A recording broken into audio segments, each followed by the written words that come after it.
Welcome back. We are going to continue talking about protein this week, and we're really going to focus on meat products as a source of protein. There will not be a home cooking lab this week, okay? We'll resume on it next week, but it's going to be a lab that will be focused on protein, okay? But nothing this week, and as we wrap up protein next week, we'll return to doing a lab. So, meat products. Meat sources as a source of protein, a couple different categories here. So there's poultry, and that's what we're going to focus on today. There's red meat, pork, and then fish. So we're going to dive into each one, learn what types of animals are considered each one, health benefits, health risks, any of that stuff. But again, talking about this because each of these provides a really good source of protein that we are focusing on as a food group. So let's talk about poultry today. So we're going to talk a little bit about the nutrition, how to store it, how to prep it. And poultry is one of those categories that has lots of different animal sources. So it's chicken, turkey, duck, goose, pheasant. It's your birds. That's what poultry is. So think about that. So the chicken, turkey, duck, goose, and pheasant. What do you find yourself eating the most? What do you think is the most popular? Personally, out of this list and really out of any of the meat sources, I tend to eat a lot of chicken. That's kind of my go to meat. So, nutrition of poultry, tons of protein, okay? Tons of protein.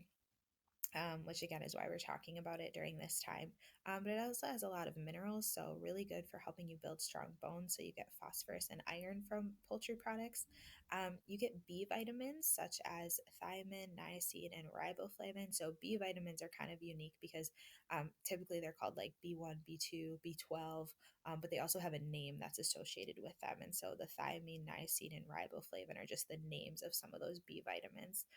So what they do is they keep nerves and blood cells healthy. And a lot of you guys, when we talked about protein last week, talked about how it gives you your energy. And so that's exactly, what those B vitamins kind of help do is they convert this food into fuel for your body to produce and use energy. So when you buy poultry, you can buy it a couple of different ways. Really, it comes fresh. So it's already thawed out in the store for you, or it comes frozen. So if you buy it fresh and you keep it in the fridge, you do not freeze it. You want to use it within 2 to 3 days.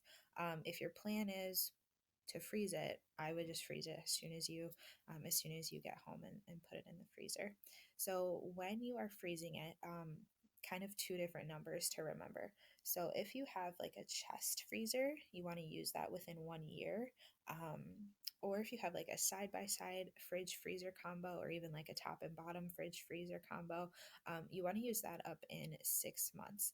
And so the reason being here is, you go in and out of your typical fridge freezer combo a lot often. And so temperatures kind of change and everything there. So 6 months is a good rule of thumb, where with a chest or a deep freezer, typically you're not just opening that and looking and going, oh, what can I make, for a couple of minutes, a couple of times a day. So that's why you can do that within 1 year. It's just kind of a deeper freeze. When you store poultry should really go on the bottom of your fridge and freezer. And here's why. We've talked about cross contamination and how that's, getting, the raw meat on a ready to eat food. Well, if you store your fresh chicken, or your fresh poultry on the top of your fridge, the juices could leak down and get on anything else that is in your fridge without you realizing it. And then you have that raw meat juice on other things, okay, whether you realize it or not. So on the bottom, in case any of that leakage were to happen, it just has the shelf to go on. There's nothing else that it could possibly get into, okay? The freezer, the same thing, until it's completely frozen, and then you can really move it wherever.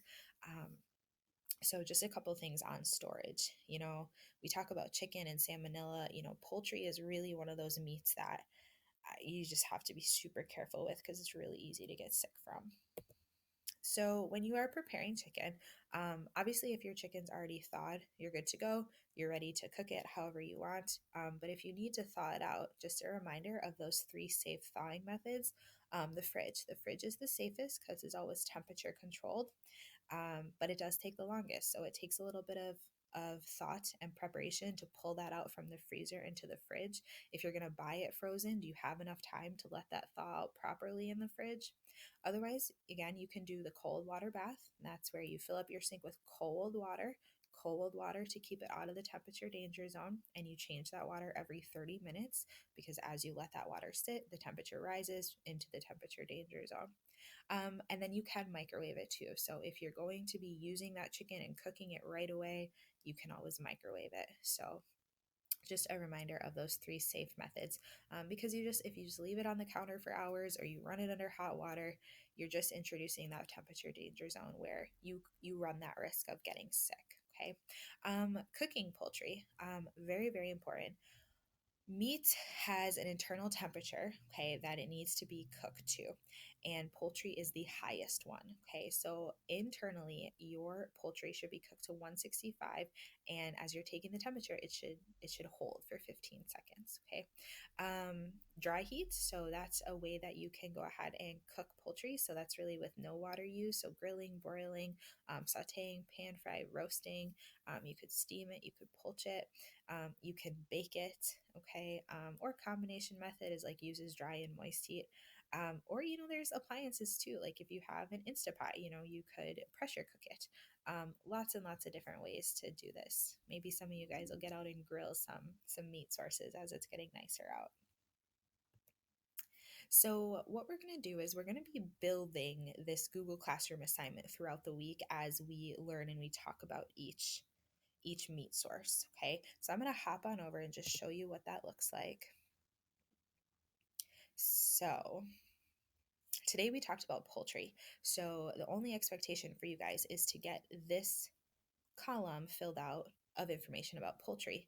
When we talk about red meat, then you'll fill out red meat. When we talk about pork, you'll fill out pork, and so forth with fish. Okay, so let's just walk through each of these categories. Okay, so told you very briefly about poultry, and now you're going to go explore a little bit more. So first thing is, animal sources.